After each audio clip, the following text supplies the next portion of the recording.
Guys, so I just arrived at Exclusive Books in Rosebank. It is my colleague slash friend's book launch, and that's what this whole vlog was actually going to be about.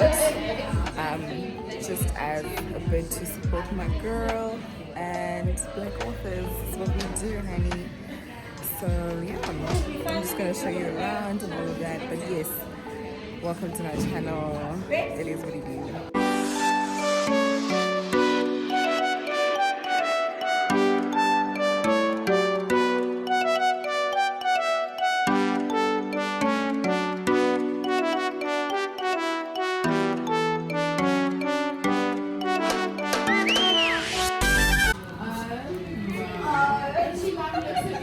No, you were busy talking.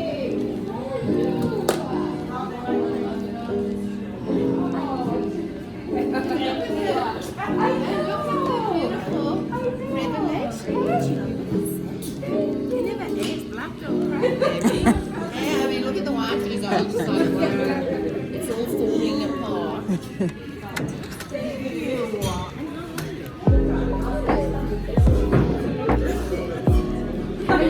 I'm in my son's face going to bed. I mean, it's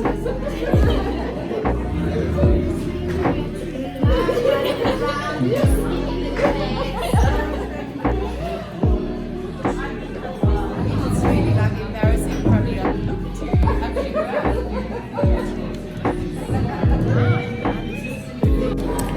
So I just purchased the girl's book, and because that's what you do at a book launch.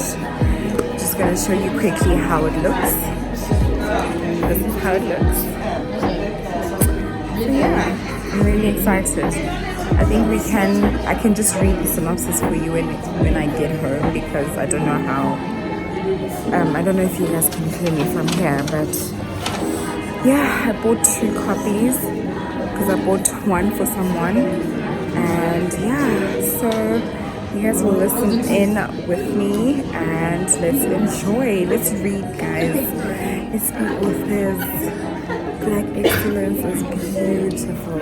Love it.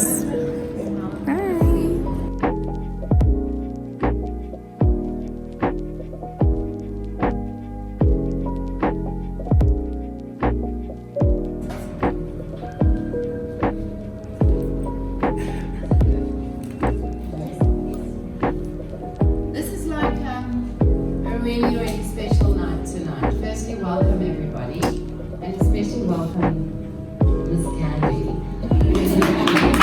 Yes! Thando. I mean, I love all the books that I publish, but I must say I love some of them a little bit more. And I should have let the others know. I'm Melinda Ferguson. I'm Thando's publisher and friend. And I think I just love addiction lit and sober lit big time, because this stuff, it's different to other memoirs. You know, other memoirs, you do this, you got this, and you do that, but there's something about struggle that happens in these kinds of books, like an internal struggle that is, it's so huge, because it like literally shifts a person from being one thing to another. And I've seen this incredible, amazing, beautiful growth in you, like an explosion of self. Gosh, I'm gonna stop crying and I haven't even started. That has made me so proud, like, and so, not even just proud, but like, I feel like the tribe, you know, the tribe, the sober and the clean tribe, you know, you've joined, and those people are my best people. I love addicts more than anyone else in the world. I just love addicts when they're clean and sober, not when they use it, because we are monsters when we use, and we are not ourselves. It's as though we get almost taken over by some demon, and we don't prosper, we don't shine, we don't want to even get out of bed in the morning. We just lie there, remain victims, and suffer, and make everybody else in the room suffer with us. So we're horrible people when we are using, but we are fucking amazing, excuse my language, 14-year-old, but I'm sure you'll forgive me. But we are amazing people when we change. And so I want to welcome you into not just being a published author, but like literally congratulate you for an unbelievable mountain you climbed. And I love you.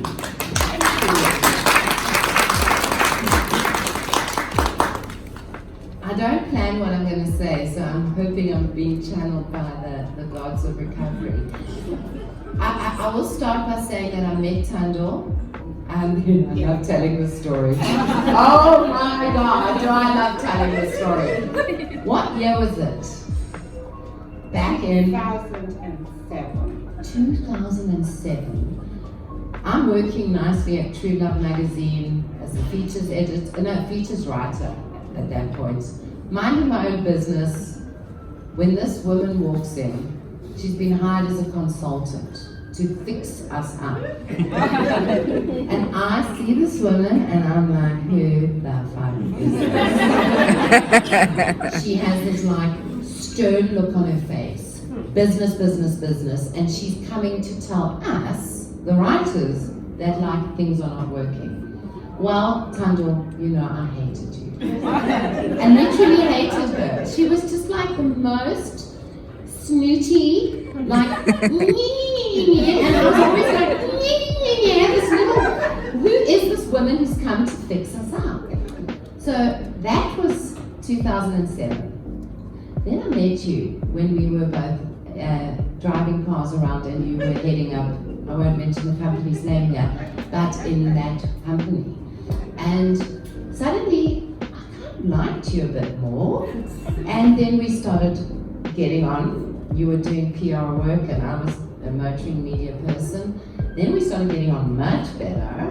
And I remember us in KZN, I was about to say what car we were launching. Okay, we were launching the fucking Mini.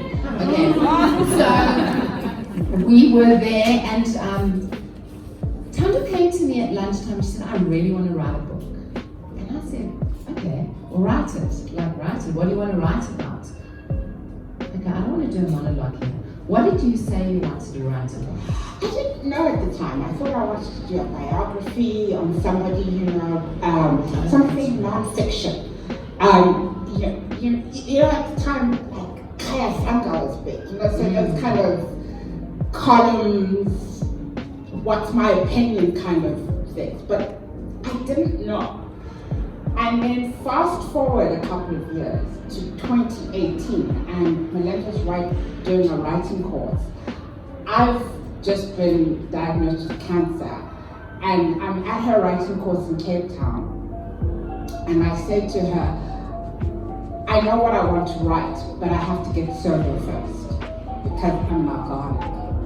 And that was quite a shock, because you kept, as we all know in the room, I think you kept that secret pretty well. I mean, there were some people, I'm sure you can tell a few stories, but on the whole, you were getting your shit together, you were keeping down a job, you looked a little puffy at times, maybe a little bleary, but you weren't, for me, screaming out alcoholic. It was quite a shock that you told me that, because I didn't realize that you actually had a drinking problem. For the longest time, I didn't think I had a drinking problem. And it was first pointed out to me back in 2011, 2012 by my then therapist, Liz, who I was telling her a story about being at Marine's house for and I was laughing about it, and she was like, do you realize you have a problem, that you're an alcoholic? And I fired. I left up, stood up, walked out the session, and I never went back. And but it stuck with me. That really haunted me, sat in the back of my mind. Fast forward to 2016, and my dad moved to Namibia. And I didn't realize how much that affected me. And a very important friendship ended, and that also affected me. And it was just like I put the accelerator on drinking. And like 2016 feels like a blur of waking up hungover, you know, getting to work, eating greasy breakfast, taking painkillers, but doing it every day. I mean, I remember my one friend Taz is here. We went out to Pretoria for drinks, and I got too drunk to drive home. So Taz was like, come and stay at my place. And I'm like, sure. And she lives with her mother. I stumbled out of the bedroom looking for the bathroom into her mother's bedroom. Right out of my mind. And like saying, because her mother had a sense of humor. But that was the kind of treadmill I was on, you know? And I kind of thought to myself at some point in 2016, I think I have a problem. But I didn't use the word alcoholic. I just said, I think I have a problem. And I didn't know what to do about it. I really didn't know what to do about it. So my brother and I were chatting in December holidays about drinking and stuff. And then he and I made a pact. I made a pact with him that I wouldn't drink for 2017. And I just thought, I need a break. If I take a break for a year, everything will work out great, I'll be fine, I'll learn my lesson.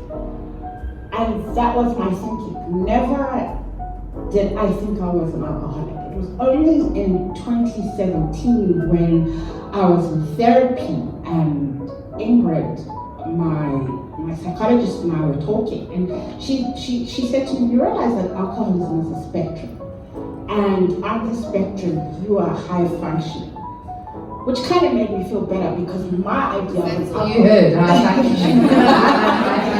because my idea of an alcoholic was somebody whose life was just in tatters, and that was the first time I actually admitted to myself, but I admitted it privately. I never voiced it out to anybody, but I never thought about stopping drinking at that point.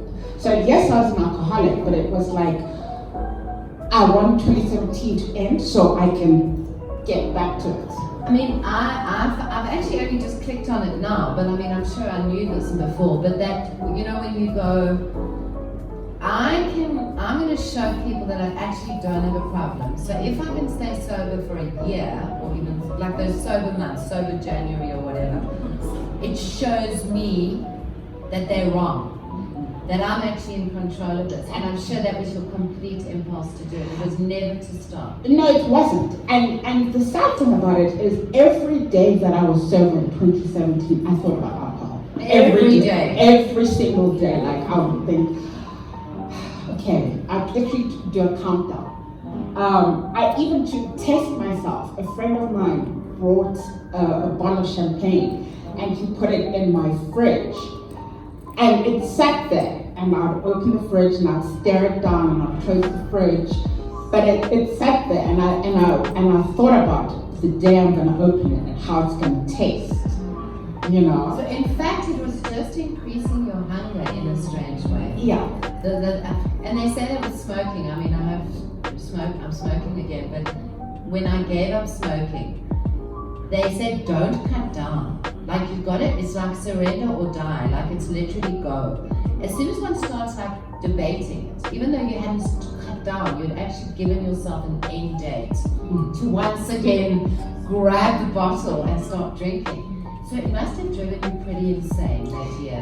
It did. It was one of the most challenging years of my life, and the biggest irony I thought about it was it's like my life imploded. Didn't implode when I was drunk. It imploded when I was sober, because I then discovered that I had anxiety, very bad anxiety. Like I'd be driving to work and my heart would be beating up my chest, my hands shaking, and I would be like, what is going on with me? And it just kept getting progressively worse. But when I got to work, I would put my gear face on and be very solid and together. But the one she used that true love. You know what? But inside I was this complete wreck, and Ingrid and I spoke about it a couple of years later, and she said the first session I had with her, I couldn't even make eye contact with her, and I was fidgeting the whole time.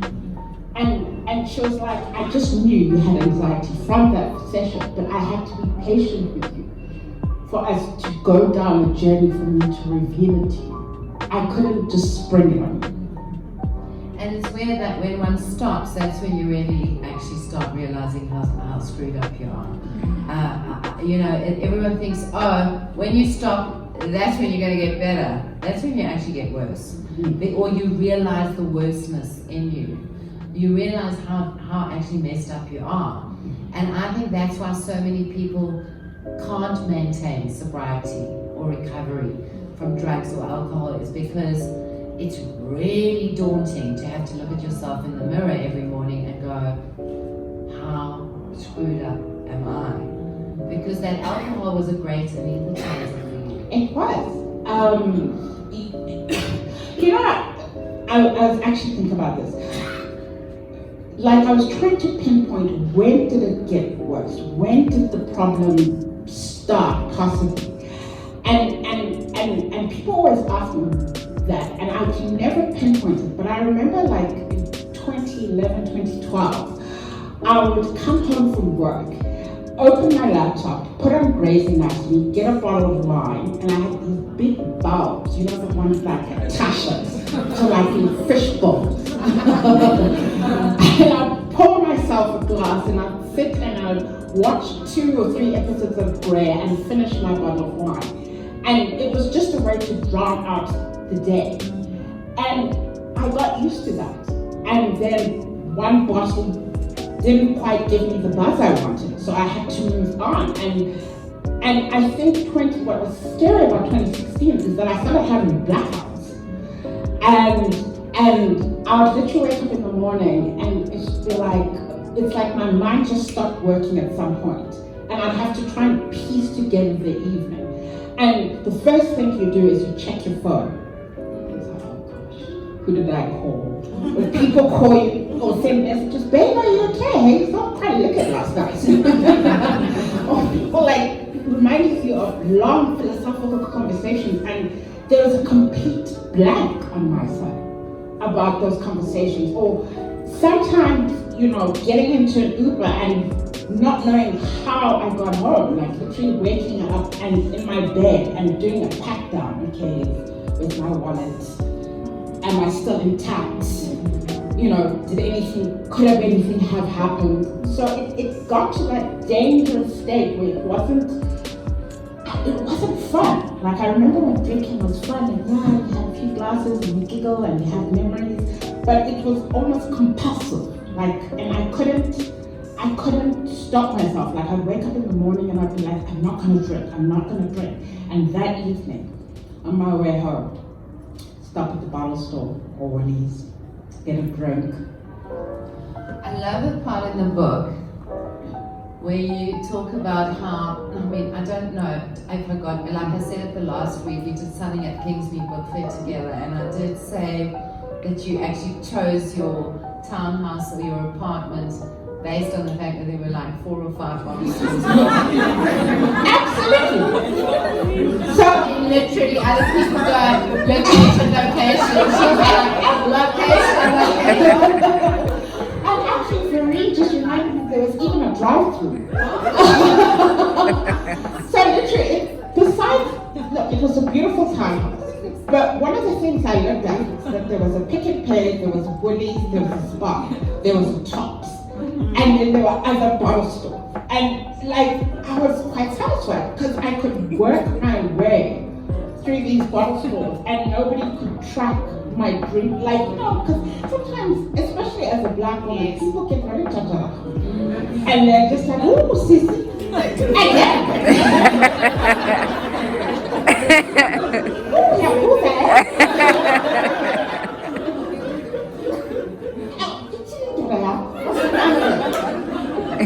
People take liberties with you. You know what I mean? So I had that in Nairobi. So I was like, okay, I can fly under the radar. And I literally worked my way around. Like, I think, okay, the last time I was here, okay, now I'm going to Woolies, I'm going to Pick n Pay, but if Woolies has my favorite wine, I have to go to the one in Round Ridge. And the thing is, because I think that you were needing this high function, and what I love is this memoir of a high functioning alcoholic, because it tells you a lot. And don't you just love the cover? You love it. I wish we could have had those neon lights on the cover. And I wonder how much it would cost to put like neon lights on each book, but it would have been a bit much. Anyway, so this thing with you, and I think that's what put me off about you in the very beginning when we met. There was this like steel sense of like control and this idea of making sure that people thought highly of you. Yeah. Like you didn't want people to know that there was like a chink of fault, because the perfectionist in you had this amazing ability to go to the world and say, look at me, I'm absolutely fine. And that thing was so compelling. I got totally sucked in that. I mean, and even later, I mean, it just always felt like you had your shit together. So it's interesting that you were working so hard, even with strangers, to keep them believing that you actually had your shit together when they were probably on fucking again. And she also talks about the bottles not wanting to clink them when she's taking the garbage down. And then you get, and like one of my favorite parts in the book is when, and we're not going to read out the book because you're going to all read it, but unless you have already, the part where that you start getting the deliveries. Yeah. The Mr. Drink deliveries.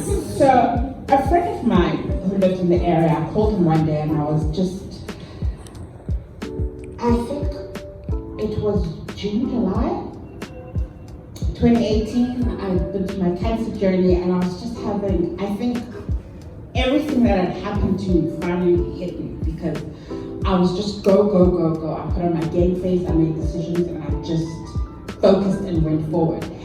And I just couldn't leave the house. And so I called him and I'm like, Receiver babes, please can you go and get me some wine? And he's like, I'm not gonna buy you because you're on treatment. And I'm like, I'm begging him, and he's like, no. He's like, why don't you use bottles? And I'm like, what's that? He's like, it's an app and they deliver it to your door. Let me tell you, that was the end. It was the end. They would literally, that week, I called him every day and they'd bring 2 bottles. I don't know why I didn't think of just buying a cake. But then I was drunk. And they were delivering to my door. And I remember a couple of months later, it was always the same lady in her little Chevy who would come and deliver. And one day she came to my door and I said, oh, it's you again. And she's like, yeah, that's what the security said. And they said, because they knew, because she'd have to sign in bottles. So they knew. And the thing is, like, we're laughing now, but there's like such sadness that comes with this aching shame, this absolute debilitating shame, with your like rational intelligence side I'm really being careful about the F word here. I'm going through bloody chemo and I'm drinking. And she does all the searching on the internet. Is chemo, drinking bad for chemo? Of course, everybody's saying yes. But it's like you cannot, this monster is inside you. And the more and more you isolate, the more and more you drink on your own, until you're just this woman lying on your bed in a messy apartment, drinking. Yeah. That week, I did not leave the house. I literally sat in my house, ordered bottles and takeaway, and just drank every day. And would pass out and wake up in the morning, order bottles again. And I did it for a week, and I remember what stopped me was on Saturday, my boyfriend called me and he says, we're going out to lunch. And then it's a mad scramble now to clean the apartment and get rid of the bottles. And like, I'll make sure I speak to him when I'm sober, or when I'm a little bit lit, not too like, so he had nobody except for the lady from Bottles and the security guard, what was happening in my house. And the thing is, what I think also, I have over the years, I mean, I published at the time, I was a writer then, or trying to be. And my first book, Smacked, was about my heroin and crack addiction. And back in 2005. I've been clean for about 5 years, but there was quite a flood of addiction books, but mainly by white people. And I don't know, I mean, I can't think of like addiction lit in this country with black writers. There must be someone. It's recording. Sorry, that was so bad. No one is recording. Okay, there could be a few that we could talk about, but none of them have existed. But I don't, so not only obviously I wanted you to write a book, I was absolutely behind your recovery, but I'm a publisher. I'm not going to write some book. I mean, I'm not going to publish a book that's kind of yawn. We've got this all before. What really attracted me, and what I think is really necessary in this country, high functioning, gorgeous black women, keeping down a fucking great corporate job, driving the car of her dreams, living in an apartment, and not being able to get out of bed in the morning because you've got a hangover and going to bed completely plastered at night. I don't think this is an unusual story.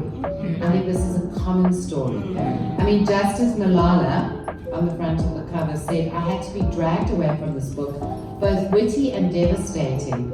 Here's a story encapsulating the pain of so many of us. And I really think that this is an incredibly important book, Thando. I don't even know if we realize how important it is. Like later on, I think this book it's a groundbreaking book because people don't admit to this shit. It's all like, okay, I'll cut down, I'll do this, oh no, I'll stay sober for a week, blah, blah, blah. Oh, what will they think? You were talking about like how people are interfering, puza this and like, even like maybe people you don't even know, there's an imposition on that, people make comments on that. So this whole like taboo around admitting a failure of self or a disease of the mind or something like that is a huge thing that you have unburdened for yourself, but actually unburdened for many people. So I'm really like that for me is what.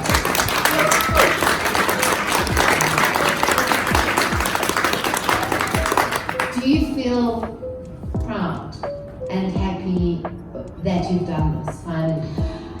Yeah, I think writing a book is such a lonely process. It's solitary. It's you, your thoughts, your memories, and the imposter syndrome, which is very loud and has you questioning yourself at every turn. And when you said you liked it, I was kind of like, okay. And then I sent a chapter to a friend, Rhea. She saw it before you did, the first 16,000 words, and she was like, run with it. And it was when it started getting out to people, because I asked my parents, do you mind if I write this? And my dad was just like, write. And my mom was like, it may help someone. Tell your story. So there's definitely a sense of achievement in first of all, writing a book.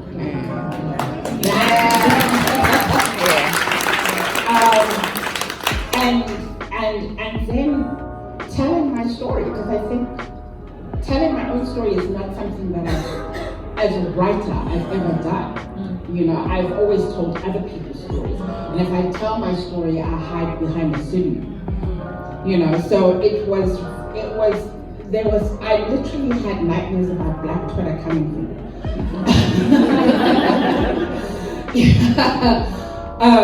And so to have the kind of reception that I've had, I lived in mailboxes every day. The messages from women were just like, I read this before hours. Wow, thank you. Facebook, same story. So my life's journey, I think, is destigmatized mental health. That's what I really want to do. And if this book goes some way on that journey, then I'm happy. look at her. And she's it's like you fitted into yourself. Before, when I knew you, you were always seeming like I always think people that aren't living authentically, they like stand next to themselves. It's like almost there's a ghost who occupies the building and the building of the body. But it was as though that was what, it was like your spirit was not at home. No, I never ever felt comfortable with myself. I didn't like myself. I didn't know myself. I think that's the one thing about therapy that I learned, and I'm very open in the book. Like, I actually let you into my therapy sessions, so I don't just talk about therapy. I tell you details of conversations between Ingrid and I, my therapist.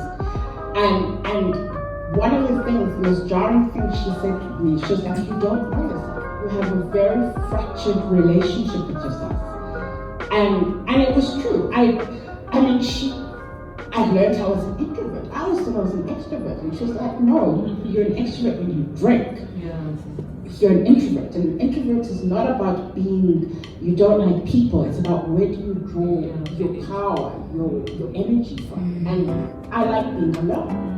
You know, yes, I like people, but a lot of the time I like being alone. I'm quite comfortable with it. You know, and I didn't really understand that.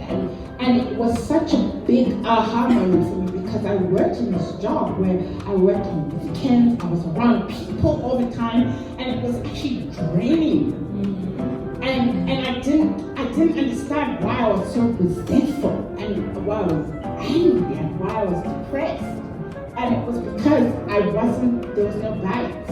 And I didn't know this critical piece of information about myself, that I'm an introvert. And I actually need downtime, and I need to be alone, and I need to recharge my batteries. You know, but I was going to say when you're full of monsters, when your alone time is a voice that's going, you're a mess up, you're a this, you're a failure, blah, blah, blah, blah, blah. The last thing you want to do is be alone. So when you're not healthy, that is like such an intimidating space. So no wonder you were running around trying to meet people in Parkhurst and poppies and going enjoying and doing all that shit because you couldn't actually be on your own, and now you can be. Yeah. And even if I wasn't going out, like I would get restless, like with myself, and then I'd think, is that why? And drink by myself. Like it also became like a boredom filler. Like, okay, I finished my errands for the day or my tasks for the day. What am I to do? But I mean, I believe as well that the world is actually in addiction. Like every message we get given to us as human beings is you need more. Better car, better house, more education, whatever. I mean, more education is probably a bad idea because maybe everybody does. But like there's a sense that everything needs to be more than what you have. Every part of our lives is flooded with that message. And you are one of the millions, billions of people who are just like actually in a way listening to the message that was being given to us and that has been given to us as human beings. And to be able to like stop, just stop and stop it is like the biggest gift I think that a human being can give themselves, where they stop drinking or just stopping getting off the wheel of this bullshit. And we keep getting told that we are not enough and that we need more and we will never ever be enough. Yeah, I think that's why the cancer and moving to Cape Town happened, because I was getting messages, but I wasn't listening. And it was just like, okay, life is then going to stop so that you can finally get the message and you can look at yourself, and do some introspection. And it was hard. It was hard work. I mean, people think you just stop drinking. No. You have to work on yourself. You have to understand your triggers. You have to understand your demons. You have to forgive yourself. You have to make peace with things. You have to learn how to get through a day without checking out. Because that's what happens when you drink. You check out. Like for a couple of hours, you lose. And when you're sober, you are present all the time. And I mean, of course, just as things would have it, lockdown, Thando gets sober. I mean, what a nightmare. To have got sober during that time. I mean, everybody was ribbing the pineapple and even swapping little things and getting the crates over, and people were going mental, people were getting trashed, and you decide, well, I'm gonna get sober. Yeah, and again, I made the decision.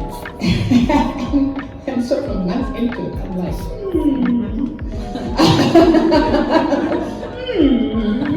As my colleagues are talking about the alcohol that they're bootlegging and that first 6 months was just so excruciating because of the sense of uncertainty in the world and the uncertainty of being sober as well. So it's like this double whammy that you're dealing with. But yeah, I made the decision, and I think once I got past the year mark and the obsessing over alcohol and the thinking about it, and it was like, okay, I can almost get out of first year and I can go into second and maybe third. Life got easier. I mean, now I can walk past an alcohol section and not stop and stare. Like literally before, it was like, I would have to have like a moment of silence. Like, all this wine, you know? Or if somebody, poured a glass of wine, and especially red wine, like the smell. You know, like those vampires in the movies when they smell blood? They're covered demented. It was the same thing. It was like, no, get a hold of yourself. It's like you're having this conversation with yourself. Like, get a hold of yourself now. Don't do it. And a lot of the time, people think that people who stop drinking judge people who are drinking, and we're not. In those social situations, there are whole conversations that are happening in our heads with ourselves about us trying to, do I need a drink? Like this whole other narrative that's happening, you're not even focused on that person. And the other thing, sorry to interrupt you, but that like one feels super uncool when you say, no, I don't drink. I mean, like, I know in my first year of not drinking, I used to pretend I had like a glass with red grape juice in it so that people would just stop trying to tell me that I needed just a drink, It was like a lot of pressure to just be that happy, like, cocktail girl. We're all happy together, and if you don't drink, it's like, oh my God, you think we don't, you think I'm drinking too much. I mean, we don't, as Thando is saying, we're not even thinking of you, we're just thinking of how uncool we are.